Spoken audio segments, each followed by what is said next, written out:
Hello সুপ্রিয় দর্শক, আসসালামু আলাইকুম। আবারও চলে আসলাম নতুন আরেকটি মঙ্গলয়ানের ভিডিও নিয়ে। তো আজকে আমরা মঙ্গলয়ানের বিশেষ কিছু তথ্য আপনাদের মাঝে দিয়ে দেবো। আপনার মঙ্গলে যেতে না জেনে, আপনারা 6টি বিষয় না জেনে কিন্তু মঙ্গলে যাওয়া আপনাদের জন্য ঠিক হবে না। এবং মঙ্গলের কি কি 6টি বিষয় আছে এই বিষয় নিয়ে আজকে আমরা কথা বলবো। তো অবশ্যই আমাদের চ্যানেলে যারা নতুন আসছেন অবশ্যই চ্যানেলটি সাবস্ক্রাইব করে রাখবেন এবং বেল আইকনটি বাজিয়ে রাখবেন। তো চলো বন্ধুরা, কথা না বলে আমরা মূল ভিডিওতে চলে যাই। তো বেশ করে কিন্তু মঙ্গোলিয়াতে দেখা যাচ্ছে যে মালয়েশিয়া, দুবাই কিন্তু বন্ধ। এই দেশগুলোতে কিন্তু দিনে দিনে কিন্তু বেড়ে যাচ্ছে। তো অনেকে কিন্তু গেছেন, তারাও কিন্তু ভালো আছে। অনেক মানুষ কিন্তু মঙ্গোলিয়াতে যাওয়ার জন্য অনেক আগাচ্ছে। তো আজকে যে বিষয় নিয়ে আমরা আলোচনা করবো, 6টি বিষয় না জেনে কিন্তু আপনি মঙ্গোলিয়াতে যেতে পারবেন না। 1 নম্বর, মঙ্গোলিয়াতে আপনি যে কাজে যাচ্ছেন, কনস্ট্রাকশন কাজে বা ক্লিনারের কাজে যাচ্ছেন, সেই কাজটা আপনাকে কোম্পানি দেবে কিনা।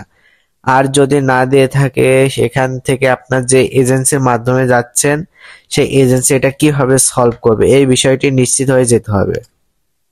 2 নম্বর যে বিষয় হচ্ছে, সেটি আপনার ভ্যাট ট্যাক্স কে দিবে। অর্থাৎ মঙ্গোলিয়ার বিদেশি কর্মীদের এর ভ্যাট ট্যাক্স কিন্তু হয়ে থাকে। সো আপনার এই ভ্যাট ট্যাক্সটি কে দেবে? সাধারণত এই মঙ্গোলিয়াতে কোম্পানি দিয়ে থাকে। তারপরও আপনি এজেন্সির সাথে নিশ্চিত হয়ে যাবেন যে আপনার ভ্যাট ট্যাক্সটি কাকে দিতে হবে।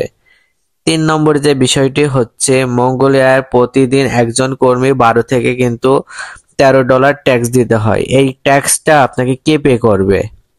অর্থাৎ এই ট্যাক্সটি আপনাকে অর্ধেক আপনাকে দিতে হবে, নাকি অর্ধেক কোম্পানিকে দিতে হবে, নাকি পুরোটা কোম্পানিকে দিতে হবে, নাকি পুরোটা আপনাকে দিতে হবে, এই বিষয়টা কিন্তু আপনি নিশ্চিত হয়ে যাবেন বা আপনার এজেন্সির সঙ্গে কথা বলে।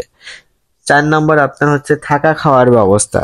সাধারণত থাকা খাওয়ার ব্যবস্থা আপনার মঙ্গোলিয়া কিন্তু কোম্পানি দিয়ে থাকে, কিন্তু কিছু কিছু কোম্পানি আছে শুধু থাকার ব্যবস্থা দিয়ে থাকে, খাওয়ার ব্যবস্থা নেয় না। সেক্ষেত্রে আপনি যদি থাকা খাওয়া নিজের ঘাড়ে পড়ে, তাহলে কিন্তু মঙ্গোলিয়াতে যে আপনার খুব একটা সুবিধা হবে না।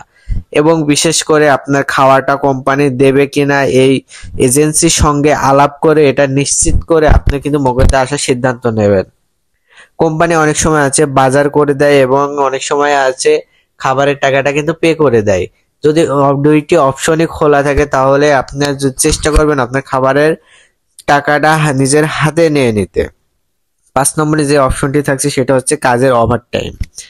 আমরা যে বাইরে কাজ করতে যাই বা বিদেশে কাজ করি, তা সেক্ষেত্রে কিন্তু ওভার টাইমটা কিন্তু খুবই জরুরি। আমরা কিন্তু আর্থিক ভাবে লাভ হওয়ার জন্যই আমরা ওখানে যাই। তো মঙ্গলে আপনি যে কোম্পানিতে যাচ্ছেন সেখানে আপনাকে ওভার টাইম দিবে কিনা, বা যে ছুটির দিন আছে সেখানে আপনি কাজ করতে পারবেন কিনা। সাধারণত মঙ্গোলিয়া কোম্পানিতে কাজ করার কোনো পারমিশন কিন্তু দেয় না। তারা চায় আপনি ওই দিনটা রেস্ট নেবেন এবং পরের দিন থেকে আপনি ভালোভাবে কাজ শুরু করবেন। তারপরে যদি আপনার ওভার টাইম নিয়ে যদি কোনো প্রশ্ন থাকে, তাহলে আপনার এজেন্সির সঙ্গে বা কোম্পানির সঙ্গে কথা বলে এটা কিন্তু আপনি নিশ্চিত করে নেবেন। তো আপনার 6 নম্বরে যে কথাগুলো থাকছে সেটা হচ্ছে, মঙ্গোলিয়ায় আপনি যে কাজে গেলেন, যদি কোনো অন্যায় বা অপরাধ করেন, সেটার জন্য আপনাকে বিদেশ থেকে ফেরত পাঠায়। কিন্তু আপনি সাধারণ কোনো ত্রুটি বিচ্যুতির কারণে দেশে পাঠায়, অথবা যেখানে আপনাকে ফল্ট নেই সেটার কারণে দেশে পাঠিয়ে দেয়, তাহলে এই আপনার যাওয়া বা আপনার ভিসা প্রসেসিং যে খরচটা হয়েছে সেটা কিন্তু কে দেয়ার করবে? এই ড্যামারেজটি কে দেবে? এটা দিলে কতটুকু দিবে? এই কথাটা কিন্তু আপনি অবশ্যই এজেন্সির সঙ্গে নিশ্চিত হয়ে এবং ডিট করে কিন্তু আপনি মঙ্গোলিয়াতে সিদ্ধান্ত নেবেন। তো আশা করি বন্ধুরা বুঝতে পারছেন, এই 6টি বিষয় মাথায় রেখে কিন্তু আপনারা মঙ্গোলিয়াতে ঢুকবেন। তো আমাদের চ্যানেলে যারা নতুন আসছেন অবশ্যই চ্যানেলটি সাবস্ক্রাইব করে রাখবেন এবং বেল আইকনটি বাজিয়ে রাখবেন, এবং মঙ্গোলিয়া নিয়ে সামনে আরো নতুন নতুন আপডেট পেতে আমাদের সাথে থাকবেন। তো এখানে ভিডিওটি আমার শেষ করছি বন্ধুরা, আল্লাহ হাফেজ।